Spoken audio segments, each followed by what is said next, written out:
Assalamualaikum warahmatullahi wabarakatuh. Halo teman-teman semuanya, sebelumnya perkenalkan, saya Tifatul Laili dengan NIM 4304002000045. Di sini saya akan menjelaskan sedikit tentang asesmen bakat pada tes psikologi 2. Yang pertama, ada pengertian bakat. Bakat adalah suatu konsistensi karakteristik yang menunjukkan kapasitas seseorang dalam menguasai pengetahuan khususnya, seperti kemampuan berbahasa Inggris, kemampuan musikalisasi atau musikal, dan lain sebagainya.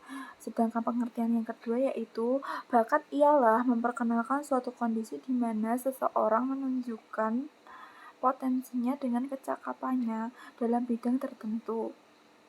Definisi bakat ini ditegakkan dalam koridor hukum utama, umumnya yang mengacu pada dua pemahaman titik, yaitu yang pertama ada bakat adalah bawaan atau given from God, pemberian dari Tuhan. Serta yang kedua ialah bakat adalah suatu yang dilatih, yaitu sesuatu yang ketika kita dilatih dan diasah terus-menerus, ia akan semakin berkembang. Maka percayalah bahwa setiap insan di muka bumi ini telah memiliki bakat berupa anugerah dari Sang Maha Kuasa. Perwujudan potensi ini biasanya bergantung pada kemampuan belajar individu dalam bidang tertentu, seperti misalnya memotivasi diri dan mempergunakan kesempatan-kesempatan untuk memanfaatkan kemampuan yang dimilikinya. Sedangkan tujuan dari mengetahui bakat sendiri yang pertama adalah untuk melakukan diagnosis dengan mengetahui bakat seseorang. Maka akan dipahami potensi yang ada pada diri seseorang, dengan demikian dapat membantu untuk menganalisis suatu permasalahan yang dihadapi teste di masa kini secara lebih cermat lagi. Sedangkan tujuan yang kedua yaitu untuk memprediksi, seperti memprediksi kemungkinan kesuksesan atau kegagalan seseorang dalam bidang tertentu di masa depan. Karena pada dasarnya prediksi adalah mempertemukan potensi seseorang dengan persyaratan yang dituntut oleh suatu lembaga. Bakat sendiri dalam diri seseorang dapat diukur dengan tes bakat. Tes bakat ini merupakan tes yang dirancang untuk mengukur suatu kemampuan potensial seseorang dalam suatu jenis atau aktivitas yang dispesialisasikan dan dalam rentang waktu tertentu. Lalu yang kedua ini ada faktor-faktor yang mempengaruhi bakat. Faktor yang mempengaruhi bakat itu ada dua.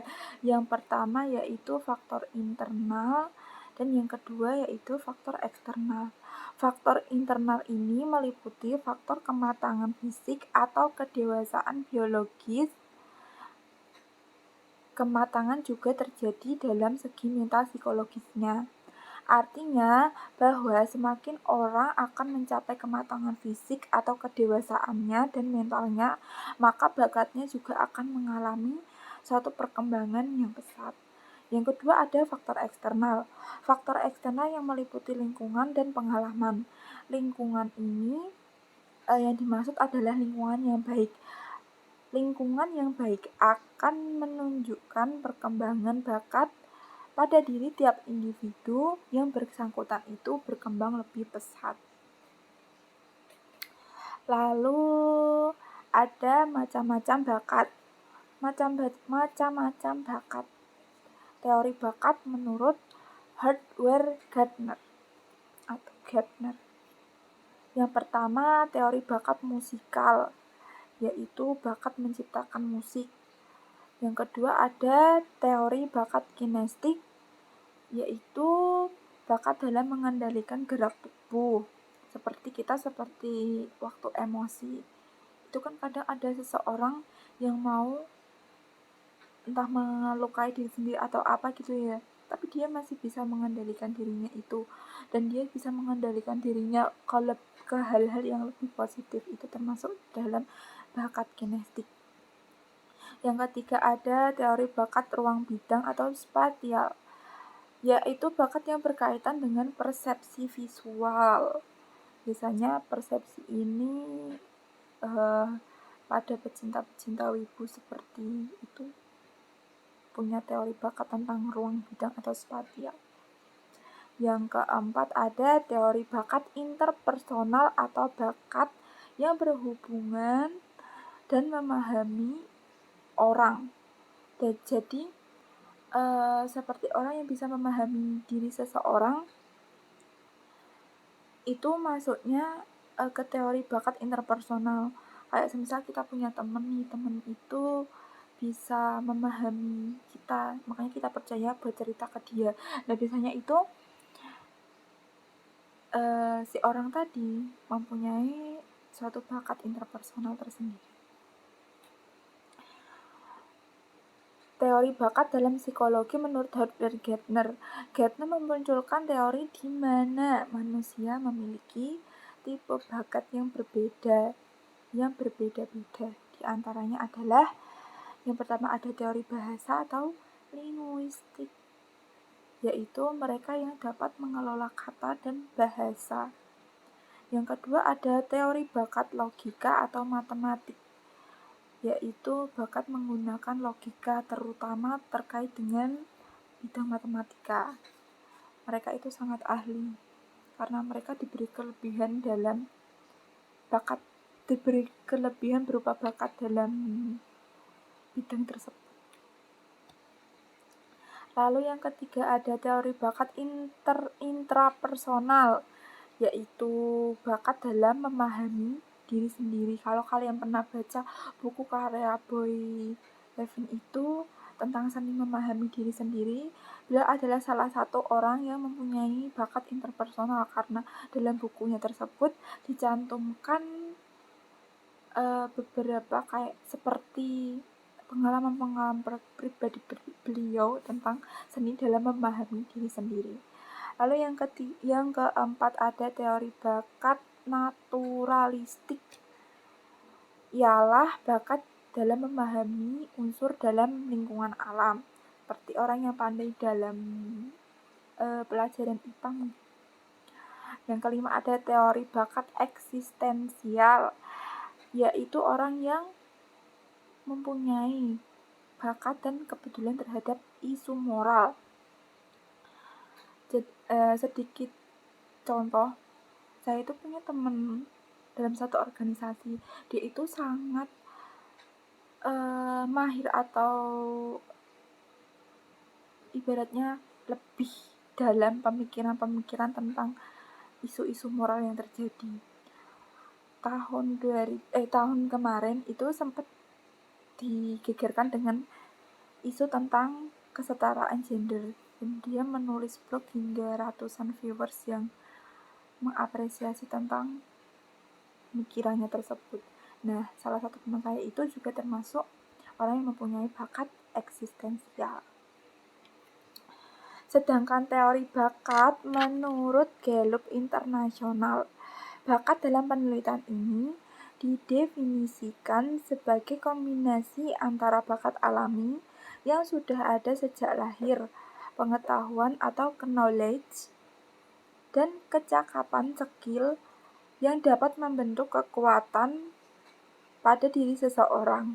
Secara umum, 34 tema bakat itu dikelompokkan menjadi hanya 4 kelompok saja. Ini kelompok komponen utamanya,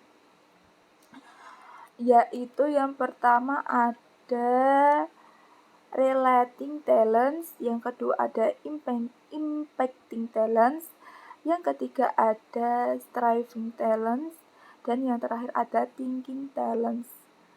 Ayo kita bahas satu-satu ya. Tentang yang pertama ada relating talents. Relating talents ini salah satu kelompok bakat yang terdiri dari tema-tema yang umumnya secara efektif menciptakan, membangun, dan mempertahankan hubungan. Tema-tema bakat yang sesuai dengan kelompok. Relating talents ini adalah yang pertama ada komunikasi. Mudah sekali mengungkapkan. Orang yang mudah sekali mengungkapkan apa yang sedang dipikirkan dengan kata-kata atau tulisan yang sangat mudah dimengerti oleh orang lain. Contohnya seperti tema bakat ini. Pengajar, sales, marketing, humas, juru bicara, juru kampanye, presenter, MC, pengacara, layanan pelanggan, penulis, customer service dalam begitu, dan lain sebagainya. Yang kedua ada empati. Orang yang dapat merasakan perasaan orang lain dengan cara membayangkan dirinya sebagai orang tersebut. Contohnya seperti HRD, guru TK atau SD, juru rawat, operator telepon, psikiater, dispekter, layanan pelanggan, dan lain sebagainya. Yang ketiga ada penyelaras atau harmoni, yaitu orang yang dapat bekerja sama secara baik dengan orang lain, seperti bisa membangun jaringan antara orang-orang dengan cara pandang yang berbeda, juru damai dan penasehat. Yang keempat ada memberi peran pada semua orang, kecenderungan untuk menerima semua orang dan selalu berusaha agar semua orang mempunyai rasa memiliki kelompok atau satu keluarga gitu ya. Jadi percaya antara satu dan dengan yang lainnya. Maka contohnya adalah seperti motivator kelompok, wakil suara-suara yang minoritas, penyampai. Misalnya mahasiswa itu kan termasuk salah satu harapan rakyat kecil ya, karena dalam Tridharma perguruan tinggi yang terakhir itu berbunyi tentang pengabdian kepada masyarakat. Di sini mahasiswa harus bisa menyampaikan. Jadi mahasiswa itu termasuk kepada memberi peran pada semua orang. Para mahasiswa itu sangat dibutuhkan. Jadi mahasiswa termasuk contoh dari relating talents. Yang kelima itu ada individual reaction atau mengenal masing-masing orang, yaitu melihat keunikan diri dari tiap masing-masing orang secara individual ya, bukan secara kelompok. Contohnya seperti manajer, penasehat, rekrutmen, supervisor, pengajar, penulis artikel tentang manusia, tentang humanistik gitu lah, sales, novelis, dan lain sebagainya. Yang keenam ada bersahabat atau relation, menikmati hubungan yang dekat dengan orang lain secara pribadi. Contohnya seperti akun sales, katalisator dalam hubungan kepercayaan, bisa juga menjadi model peran dalam hubungan kepercayaan. Yang ketujuh ada responsibility atau mempertahankan nama baik. Secara psikologi, merasa berhutang untuk memenuhi apa yang telah dijanjikannya, baik yang diucapkannya maupun yang tidak. Contohnya seperti akun sales, manajer keuangan, quality control, dan keamanan. Lalu yang kedua ada impacting talents. Dalam tema bakat ini yang terkandung di dalamnya itu dapat memotivasi orang lain untuk beraksi. Bakat-bakat ini mendorong seseorang untuk menyiapkan jalan untuk diikuti oleh seseorang maupun kelompok yang kemudian membuatnya bergerak sepanjang jalan tersebut. Seperti ibaratnya kita menarik orang untuk mengikuti jalan kita, kata singkatnya gitu ya. Tema bakat yang ini sesuai dengan kelompok impacting talent adalah yang pertama ada pengendali, seperti rasa ingin menjadi penanggung jawab, dan yang lain kadang melihatnya sebagai suka mendesak atau memaksa. Seperti sales gitu ya, sales kan dibutuhkan bakat impacting talents ini karena dia bisa mempengaruhi, kata-katanya itu bisa mempengaruhi seseorang untuk memberi untuk percaya kepada apa yang dibicarakannya tadi. Makanya sales itu sebenarnya yang dibutuhkan skill tentang pengendali atau impacting talents tadi ya.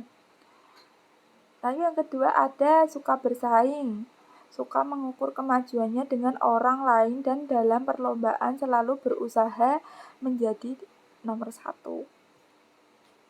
Seperti contohnya itu sales dan pelatih olahraga. Kalau pelatih olahraga itu kan pengen anak didiknya bisa menyaingi anak didik yang lain, karena keberhasilan seorang guru itu ketika dirinya bisa, ilmu yang diberikannya kepada muridnya itu bisa berguna sehingga si murid tadi lebih pandai, lebih mumpuni dalam bidang yang diajarkannya tadi. Lalu yang ketiga ada pembangun atau developer, yaitu mendapatkan kepuasan dari melihat setiap kemajuan masing-masing individu. Tema bakat ini merupakan salah satu bakat yang sering terdapat pada peran berikut seperti manajer, guru, pelatih, pembimbing, petugas sosial, dan lain sebagainya. Yang keempat ada maximizer atau pelatih pemain, kecenderungan untuk mempelajari yang terbaik dan membuatnya menjadi lebih baik lagi, seperti pelatih tim juara, manajer, mentor, guru, transformational leader. Yang kelima ada positivity atau ceria, memiliki antusiasme, yang dimana antusias tersebut itu bisa menular dan membuat orang lain terbakar akan semangatnya tadi. Contohnya seperti motivator ya, yang paling kita sering jumpai, karena Pak Mario Teguh itu semangatnya yang menggebu-gebu, kata-kata motivasinya yang bisa memotivasi kita. Terus seperti Mbak Nana atau Najwa Shihab itu juga salah satu motivator saya. Yang keenam itu ada winning others over, atau keinginan yang sangat kuat untuk mendapat pengakuan dari orang lain dan bekerja dengan sungguh-sungguh untuk mendapatkan sesuatu yang diinginkannya. Contohnya seperti duta dalam berorganisasi, sales, SPG, juru kamera, entertainer, telepon operator, resepsionis. Terus lalu yang ketiga ada starting talent. Starting talent ini yaitu bakat-bakat yang terkandung di dalamnya digunakan untuk mendorong dirinya untuk menuju hasil bakat yang dapat memotivasi dirinya untuk merealisasikan di kemudian hari dan mencapai hasil terbaiknya. Contohnya seperti orang yang bekerja keras. Lalu ada lebih mementingkan tindakan ini, yang artinya sesuatu yang terjadi dengan mengubah pikirannya menjadi sebuah tindakan, karena visi tanpa misi adalah sesuatu halusinasi saja. Ekspektasi tanpa terrealisasikan hasilnya juga. Yang ketiga ada menyesuaikan diri dalam melakukan tugas. Yang keempat ada pengemban tata nilai. Yang kelima ada disiplin secara spontan menciptakan organisasi seperti sekretaris, administrasi, dan lain-lain. Yang keenam ada fokus atau terarah. Yang ketujuh ada pemulih. Dan yang ke-8 itu ada self assurance atau keyakinan diri dalam memiliki panduan dari dalam dirinya sendiri untuk mengatur atau mengontrol dirinya sendiri. Yang kesembilan ada menonjolkan kekuatan diri, seperti dia menunjukkan potensi dirinya kepada orang lain agar dia dipandang lebih di mata orang lain, seperti presenter, marketing, MC, sales, dan lain sebagainya. Yang keempat ada thinking talents, yaitu bakat yang terkandung di dalamnya melibatkan cara-cara manusia dalam mengumpulkan atau memproses dan membuat keputusan berdasarkan informasi maupun gambaran mental. Tema seperti bakat ini yaitu seperti analisis, yaitu mencari alasan dan sebab, contohnya analis, periset, marketing keuangan, manajemen database, editing, manajemen risiko, akunting, programmer, dan lain sebagainya. Yang kedua ada koordinator yang dapat mengorganisir. Akan tetapi ia juga dapat memiliki kelenturan dalam mengatur organisasinya tadi. Pengaturannya itu sangat berguna bagi orang lain. Seperti supervisor, manager, event organizer, atau programmer. Lalu yang ketiga itu ada pengemban amanah, memiliki keyakinan dalam menjelaskan gejala secara batin. Contohnya seperti konselor, leader dalam membangun tema yang berbeda dengan kelompok atau membantu orang agar ia merasa dirinya itu berguna. Yang keempat ada konsistensi, fairness atau berlaku adil, yaitu memiliki bakat untuk menilai kesamaan antara dirinya dengan orang lain. Yang kelima ada konteks atau kembali ke asal-usul, belajar melalui riset dan studi tentang masa lalu, contohnya seperti guru sejarah, arkeolog, penyusun budaya perusahaan, dan lain sebagainya. Yang keempat ada waspada, berhati-hati, kadang skeptis, memiliki karakter, melihat sebelum melompat. Tema seperti ini seperti pada orang pilot, pemberi saran atau advice dan nasihat. Yang ketujuh ada futuristik, melihat masa depan. Yang kedelapan ada penggagas. Yang kesembilan ada kolektor atau yang ingin mengetahui lebih jauh dan ingin memperbaiki dirinya sendiri, itu cara terus menerus gitu. Semangat belajarnya tinggi. Yang ke-10 ada tafakur, suka meneliti, yang lebih menyukai diskusi intelektual khususnya dalam bidang filosofi seperti teman saya tadi ya.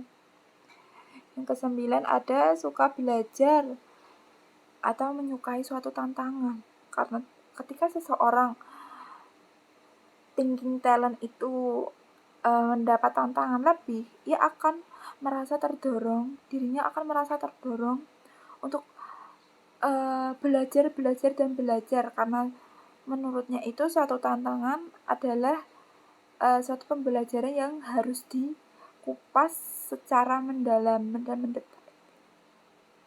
Yang ke-11 ada yang ke-12 ada cerdik atau strategis, dapat melihat pola dari pengalaman dan data isunya yang timbul dalam berbagai skenario. Contohnya seperti perencana strategis, manajer leader, supervisor, dan lain-lain. Bakat jadi bisa diambil kesimpulan ya, bakat menurut Gallup internasional ini dibagi menjadi 4 kelompok, yaitu tentang relating talents atau bakat dalam menjalin hubungan, lalu ada impacting talents atau bakat dalam mempengaruhi, yang 3 itu ada striving talents atau bakat untuk memotivasi diri, entah dirinya sendiri maupun diri orang lain. Dan yang terakhir itu ada thinking bakat atau bakat dalam berpikir. Seseorang yang dapat membantu permasalahan orang lain itu ialah orang yang peduli atau memiliki empati tinggi, orang yang pintar. Tetapi orang yang bisa mengendalikan dan menolong dirinya sendiri itulah orang yang hebat. Dikutip dari buku Seni Dalam Mengenal Diri Sendiri karya Boyhoven. Lalu yang ketiga itu ada jenis-jenis bakat. Yang pertama, teori bakat intrapersonal ialah bakat dalam memahami dirinya sendiri. Contohnya, mampu berbicara, mampu berpikir, mampu berjalan. Kalau dalam teori bakat intrapersonal ini lebih ke dalam bakat khusus ya. Masuk dalam bakat khusus. Bakat khusus ialah suatu kemampuan atau potensi yang dimiliki seseorang.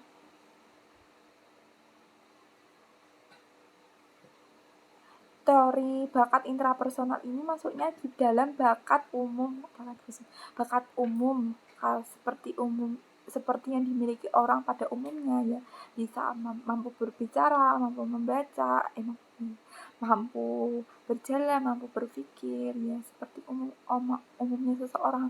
Lalu ada bakat khusus, yaitu bakat atau suatu kemampuan yang ada pada potensi yang khusus dimiliki oleh seseorang. Dengan kata lain, tidak semua orang memiliki bakat khusus tersebut karena hanya orang-orang tertentu. Kalau yang tadi kan bakat umum yang semua orang itu mempunyai bakat tersebut. Kalau ini bakat khusus yang tidak semua orang bisa memilikinya, seperti pandai dalam matematik, pandai dalam musik, membuat lagu-lagu atau dan lain sebagainya. Instrumen bakat. Yang pertama itu ada permodelan persamaan struktural atau sum-structural equation modeling yang biasa disingkat SEM atau SEM. Adalah suatu metode statistik multivariate yang digunakan untuk mengkaji suatu hubungan sebab akibat antara konstruksi yang tidak dapat diukur secara langsung. Umumnya berkaitan dengan sikap, perasaan, dan motivasi. Untuk mengkaji hubungan sebab dan akibat antara konstruk secara stimulan.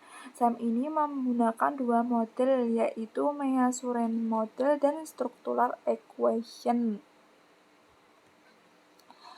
Oke, kita agak menyinggung sedikit tentang SEM ini ya. Kalau yang model pengukuran measurement model ini bagian dari permodelan yang ditunjukkan untuk mengukur dimensi-dimensi yang membentuk sebuah faktor disebut measurement model atau model dalam pengukuran.